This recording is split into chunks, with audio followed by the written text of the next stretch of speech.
지난해 우리나라의 총 인구가 정부 수립 이후 처음으로 감소한 것으로 나타났습니다. 반면 65세 이상 고령 인구의 증가세는 지속되고 있는데요. 특히 비수도권 비도시 지역의 고령화가 심각한 것으로 조사됐습니다. 박다영 기자입니다.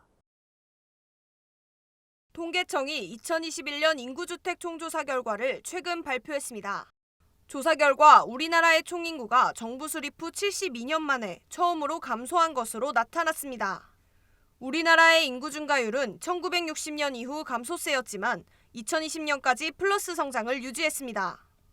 하지만 지난해 우리나라의 총인구가 2020년보다 9만 1,000명 적은 약 5,174만 명으로 조사되면서 처음으로 마이너스 성장을 기록한 겁니다.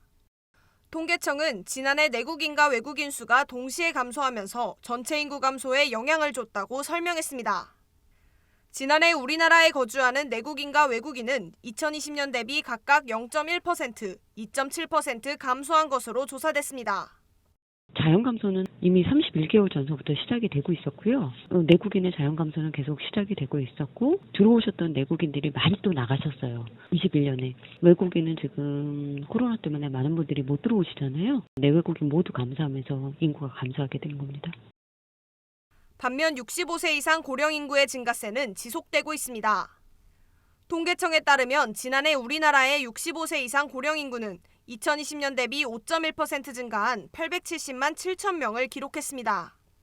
반면 0에서 14세 유소년 인구와 15에서 64세 생산연령 인구는 2020년보다 각각 2.7%, 0.9% 감소했습니다. 특히 비수도권, 비도시 지역의 고령화가 두드러지는 것으로 조사됐습니다. 유소년 인구 100명에 대한 고령 인구의 비를 나타내는 노령화 지수는 면 지역이 406점으로 나타났습니다. 동지역 126.0의 3배에 달합니다.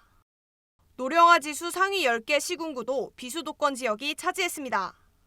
특별광역시와 수도권 지역은 대부분 노령화 지수 하위권에 머물렀습니다. 시군구 간 노령화 지수 격차는 더욱 커졌습니다.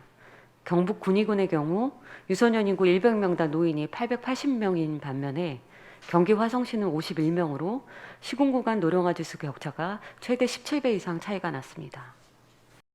한편 통계청은 2015년부터 등록 센서스 방식을 도입해 매년 인구주택 총조사 결과를 작성하고 있습니다. MBS 박다영입니다.